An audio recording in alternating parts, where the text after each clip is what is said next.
I want you to know something right from the start. I trusted my daughter with everything I had. My whole life, really. And on the night of my retirement dinner, sitting in that overly bright Italian restaurant with fake vines hanging from the ceiling and too much garlic in the air, I still believed she was the person I raised her to be. I had no idea that in less than 5 minutes, my entire world would crack open like an egg dropped on concrete. If you've ever been to one of those family dinners where everyone's trying too hard to be happy, you know the feeling. It was April 2023, a Thursday night, and I'd just finished 34 years as a hospital administrator at St. Michael's in Buffalo. 34 years of early mornings, budget meetings, staff conflicts, and never enough time for myself. My daughter Jennifer, Jenny we called her, had organized everything. The reservation, the cake, even the little speeches everyone gave about how dedicated I'd been, how I'd sacrificed so much. I remember thinking how proud I was of her that night. How grateful. She was 42 then, married to Ryan for 15 years, and they had 2 beautiful kids I adored. She wore this navy dress I'd bought her for Christmas, and her hair was curled the way I taught her when she was 16. My brother David flew in from Seattle for the occasion.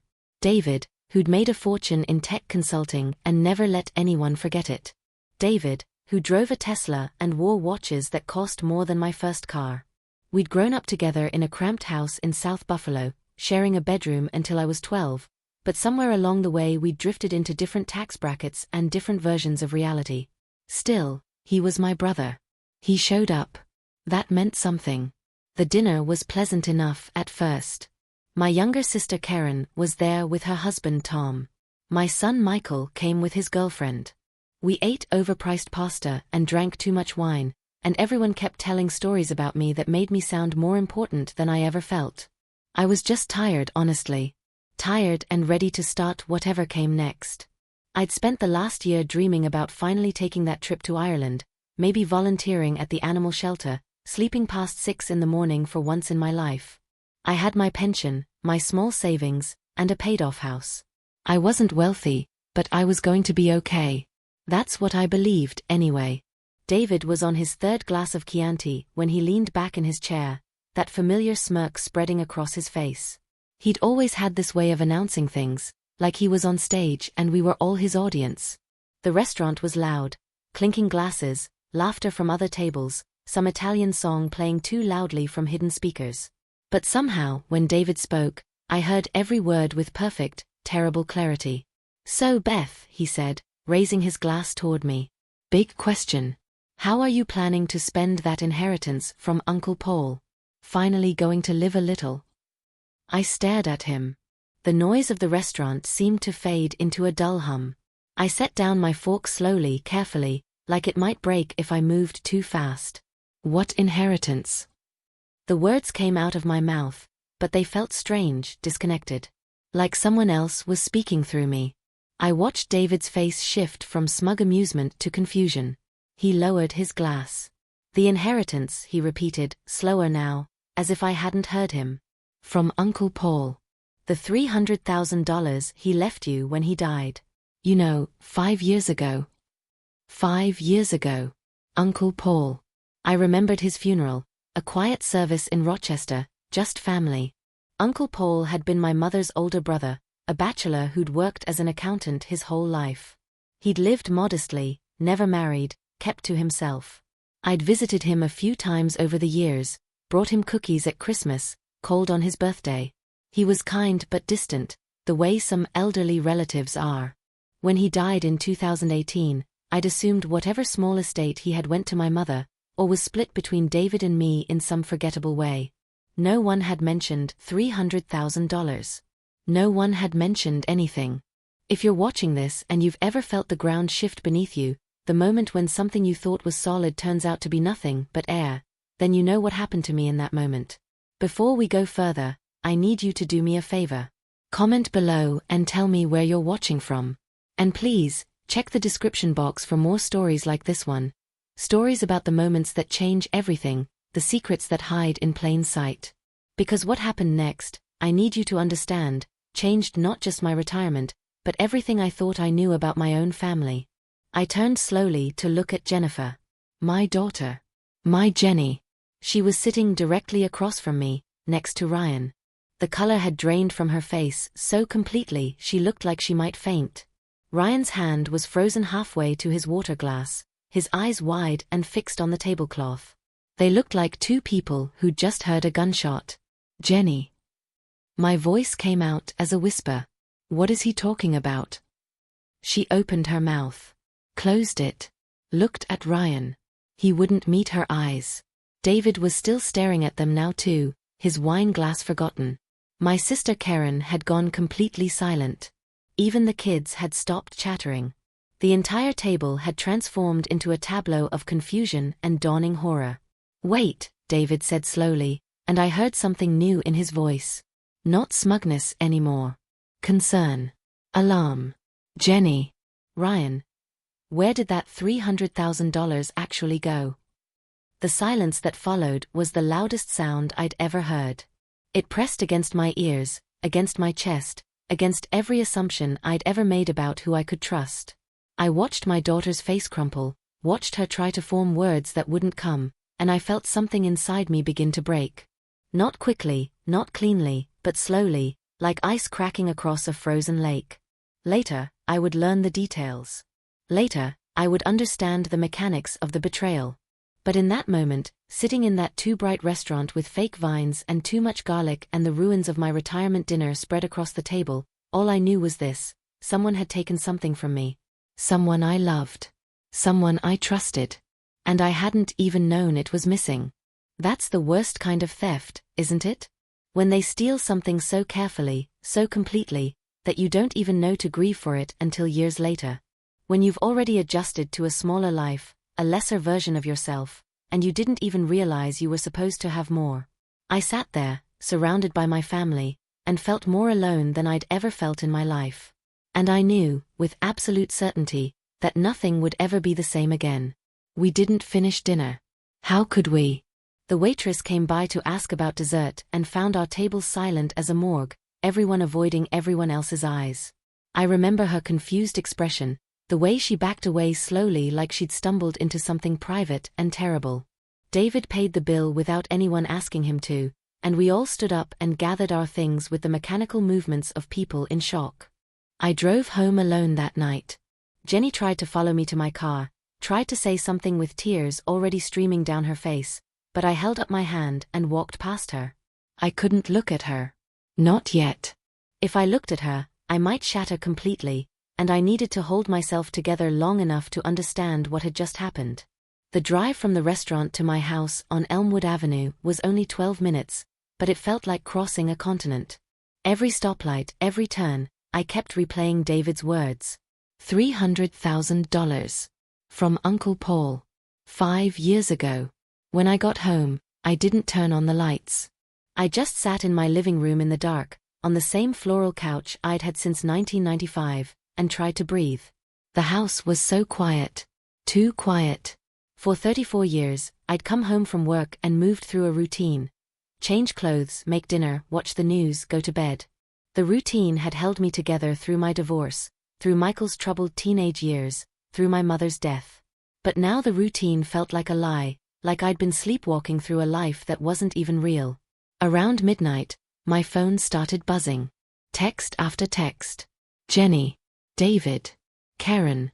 Even Michael, who'd been too stunned at the dinner to say much of anything. I didn't read them. I turned the phone face down on the coffee table and stared at the ceiling. $300,000. I kept trying to make sense of it. Uncle Paul had left me $300,000, and I'd never received it. How was that possible? Who'd received it instead? The answer was obvious, wasn't it? Jenny's face at dinner.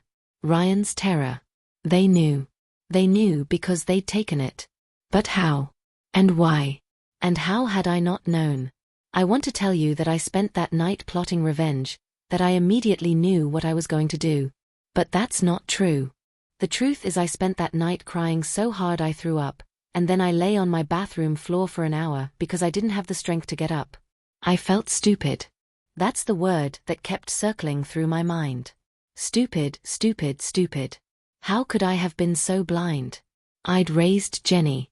I'd sacrificed everything for her and Michael after their father left. I'd worked overtime to pay for her college, co-signed her first car loan, babysat my grandkids every weekend. And this was how she repaid me. The next morning, I called David. He answered on the first ring.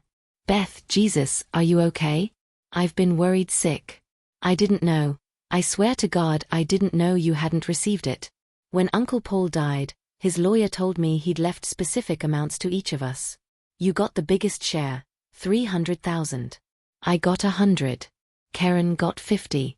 He left instructions for everything to be handled through his estate attorney, Walter Hemmings, up in Rochester. I thought it was all taken care of. I thought you'd been managing that money all these years. What else did the lawyer tell you?" My voice sounded strange to my own ears. Flat. Empty. "Just that Uncle Paul wanted you to have it because you'd always been kind to him. He said, and I remember this because it stuck with me, he said you deserved to retire comfortably. That you'd worked hard enough for one lifetime." David's voice cracked. "Beth, I'm so sorry. If I'd known, if I'd had any idea.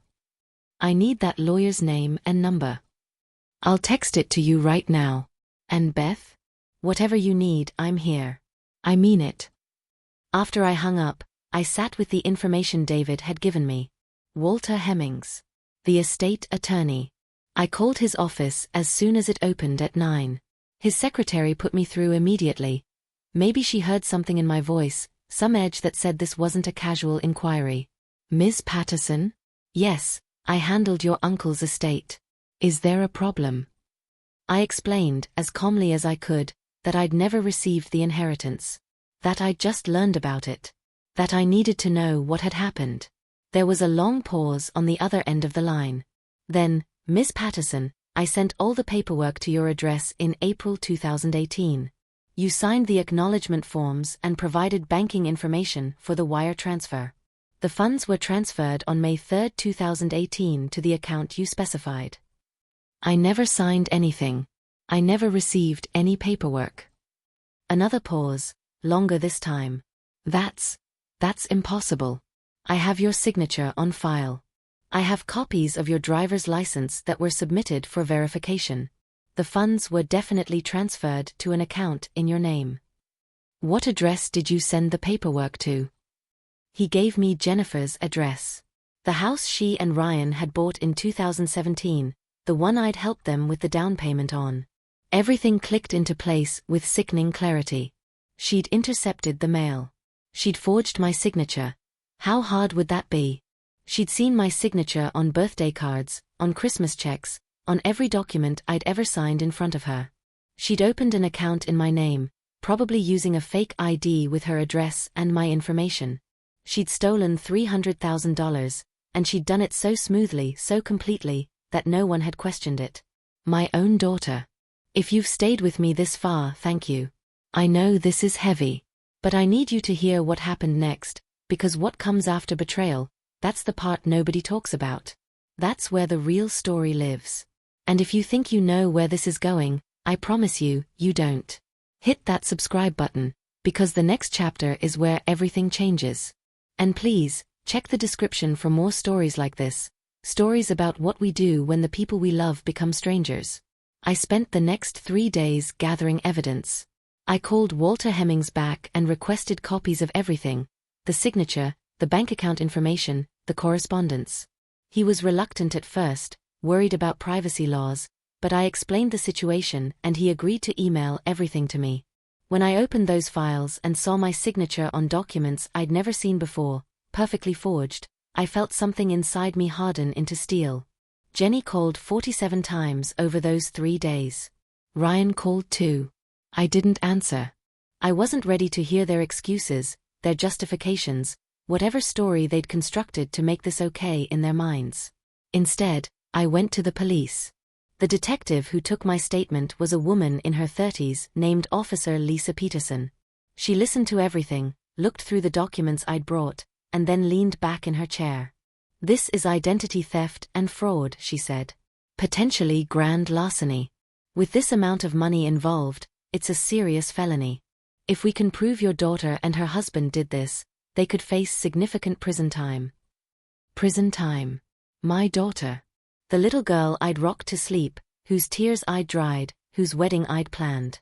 In prison. I understand this is complicated, Officer Peterson continued, her voice gentler now. Family situations always are. You don't have to decide anything right now. But I want you to know that if you want to press charges, we have enough here to start an investigation. I left the police station with paperwork I didn't sign, not yet. Because here's what I realized sitting in that small, fluorescent-lit room with its government-issue chairs and its smell of burnt coffee, revenge isn't just about punishment. It's about taking back what was stolen from you. And what Jenny had stolen wasn't just money. It was 5 years of my life. 5 years I could have spent differently better, if I'd had that $300,000. 5 years of denying myself small pleasures, of worrying about my retirement accounts, of saying no to trips and gifts and possibilities because I thought I couldn't afford them. She'd stolen my freedom. And I wanted it back. On the 4th day, I finally answered the phone when Jenny called. Mom. Her voice was thick with crying. Please. Please let me explain. I can explain everything. Come to the house, I said. Both of you. Tonight at 7. And Jenny? Come prepared to tell me the truth. All of it. They arrived exactly on time, which somehow made it worse. Even now, even caught, they were trying to be good. To be the children I'd raised. Jenny's eyes were swollen from crying, her skin blotchy and pale. Ryan looked like he'd aged 10 years in 4 days. They sat on my couch, that same floral couch where I'd sat in the dark after the dinner, and I sat across from them in my father's old recliner. The same positions we'd sat in 1,000 times before. Except everything was different now. Talk, I said. Jenny started crying immediately. Not delicate tears, but the ugly, gasping kind that come from somewhere deep and desperate. Ryan put his hand on her knee, and she took a shuddering breath. We were drowning, she said finally. In 2018, we were drowning. Ryan's business had failed. Do you remember? The consulting firm? He'd invested everything. Our savings, money we'd borrowed from his parents, everything. And it collapsed. We were 3 months behind on the mortgage. The bank was sending foreclosure notices. We had credit cards maxed out, and we had the kids, and I didn't know what to do. I was so scared, Mom. I was so scared we were going to lose everything. So you stole from me? No, she stopped. Swallowed. Yes, I did. When Uncle Paul's lawyer sent that first letter to our address, it was a mistake, he mixed up the addresses somehow, and I opened it, and I saw that amount, I couldn't think straight. $300,000. It was exactly enough to save us. To pay off the house, the credit cards, everything. To start over. And I thought you didn't need it. You had your job, your pension. You were okay. But we were going to lose everything. I let the silence stretch out. Let her hear how empty that justification sounded in the cold light of my living room.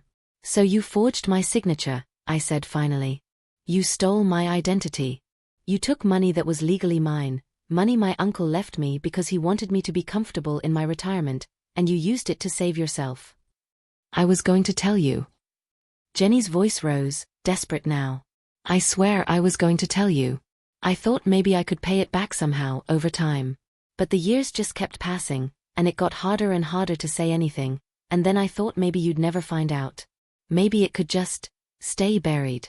I know how that sounds. I know how terrible I am. But I was going to tell you. Eventually. When? The word came out sharp as a knife. When were you going to tell me? After I was dead? After I'd spent my entire retirement budgeting and sacrificing and believing I was barely scraping by while you lived in a house I paid for with my money. Ryan spoke for the first time then. We know we can't make this right. We know that. But we'll do anything. We'll sell the house. We'll pay you back every penny. It'll take years, but we'll do it. Please don't press charges. Please don't destroy our lives. The kids. Don't you dare, I said, and my voice was so cold I barely recognized it. Don't you dare use my grandchildren as leverage. You should have thought about them before you committed felony fraud. Jenny was sobbing openly now, and part of me, the mother part, the part that had loved her since the moment they placed her in my arms 42 years ago, wanted to comfort her. But the rest of me, the part that had been robbed and lied to and betrayed, stayed frozen in that chair. "Get out," I said quietly. "Both of you. Get out of my house." They left. I watched them walk to their car through my front window, watched Jenny collapse against Ryan in the driveway, watched him hold her while she cried. And I felt nothing. That's what scared me most. The complete absence of feeling. Over the next week, I learned the full extent of what they'd done with my money. They'd paid off their mortgage, $185,000. They'd cleared their credit card debt, $43,000. They'd caught up on Ryan's business loans, $38,000. The rest, about $34,000, had gone to other expenses. A new car. Home renovations. Vacations. They'd spent my inheritance living a life they couldn't afford while I'd spent 5 years living smaller than I needed to. Here's what you need to understand about revenge. Sometimes it's not about cruelty. Sometimes it's about justice. About taking back what's yours and making sure the people who hurt you understand the consequences of their actions. I want you to think about that as this story continues, because what I did next, some people might call it vindictive. But I call it fair. If you're still watching, share this with someone who needs to hear it. Someone who's been betrayed. Someone who's been taken advantage of by family. Because this next part, this is where I stopped being a victim and became something else entirely. And check the description box for more stories like this, because we're just getting to the good part. I called Officer Peterson and told her I wanted to press charges. Full charges. Identity theft, fraud, grand larceny. Everything. "Are you sure?" she asked me. "This is your daughter. Once we start this process, it's hard to stop it. The DA will take over. It won't be in your control anymore." "I'm sure," I said. She made her choice. Now I'm making mine. But pressing charges was only the beginning of my plan. Because here's what Jenny and Ryan didn't know. In New York State, when someone commits fraud and theft, the victim can pursue both criminal charges and civil recovery. I could have them arrested and sue them for damages. Double the punishment.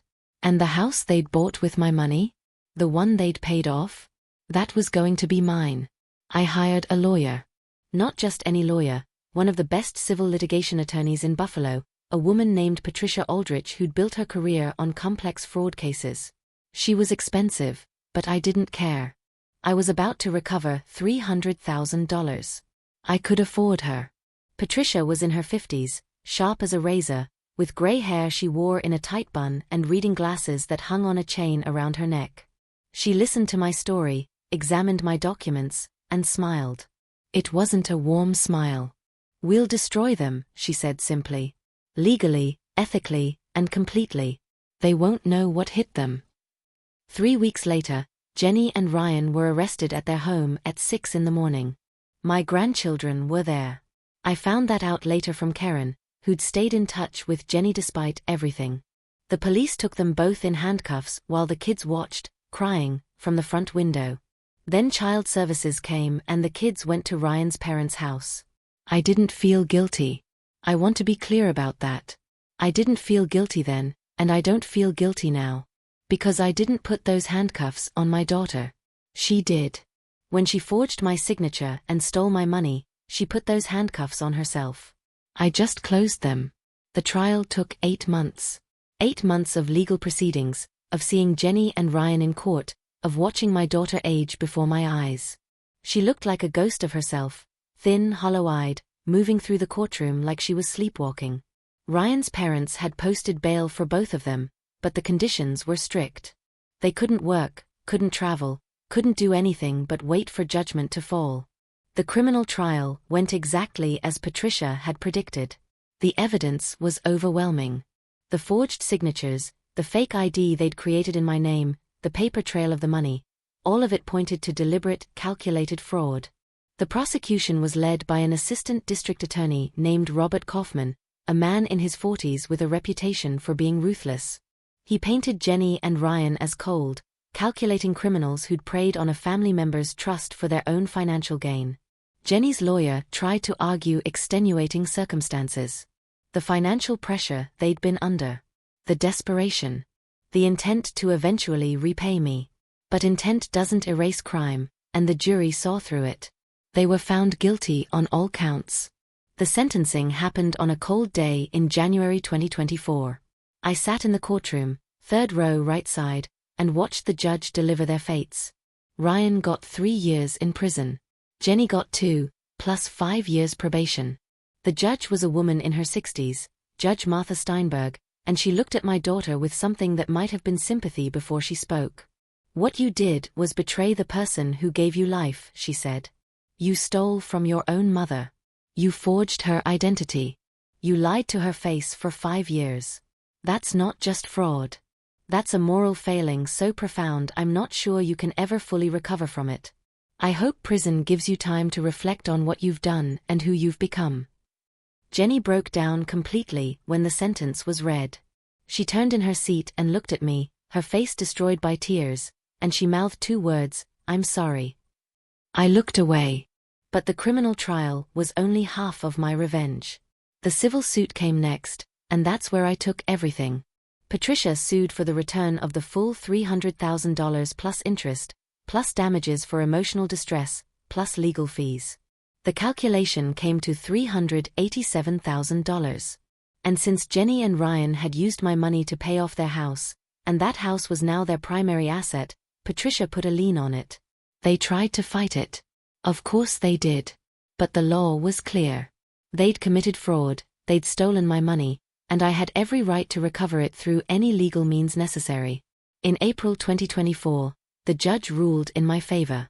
The house was to be sold, and the proceeds would go to me until my debt was repaid. Whatever was left, and there wouldn't be much after legal fees and interest, would go to them. I watched them move out on a Saturday morning in May. Ryan's parents had rented them a small apartment across town. I didn't go to the house that day, but Karen did, and she told me about it later.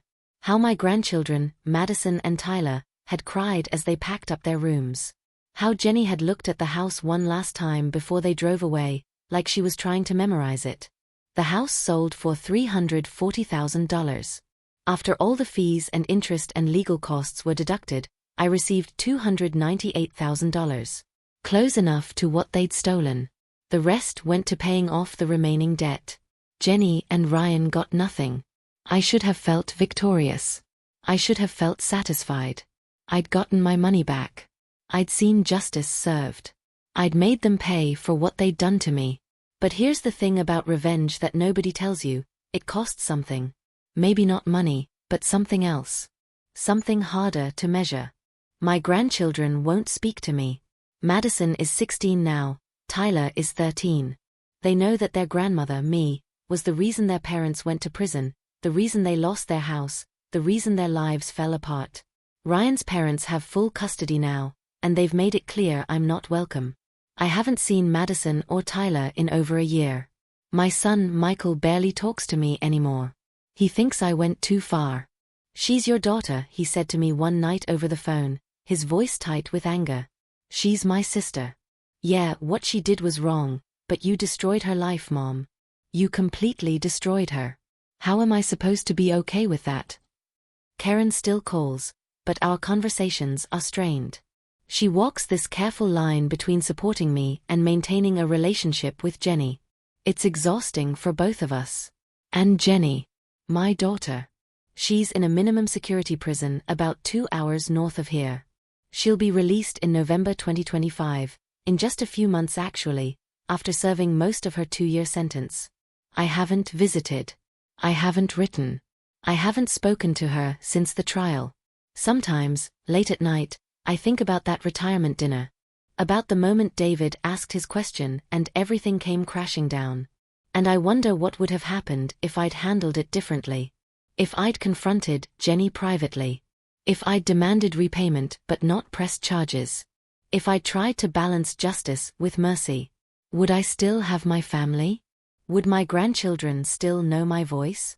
But then I think about those 5 years. 5 years of living smaller than I needed to. 5 years of saying no to myself while my daughter said yes to everything. 5 years of being lied to, day after day, by someone I loved more than life itself. And I remember why I did what I did. You can't let people steal from you and call it love. You can't let betrayal slide because it's family.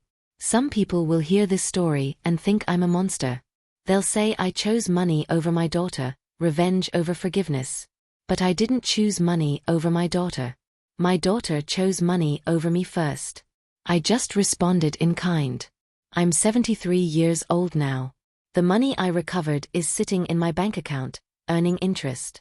I did take that trip to Ireland finally.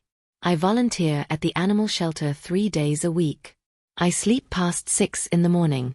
I have the retirement I was supposed to have 5 years ago. And I'm alone. That's the cost of revenge. Not money. Not time. Loneliness. The knowledge that you were right but that being right didn't make you happy. That justice and peace aren't the same thing. That you can win every legal battle and still lose the war that matters most. Jenny will be released soon. I don't know if she'll try to contact me. I don't know what I'll say if she does. Part of me, that mother part that never fully dies, wonders if we could repair this.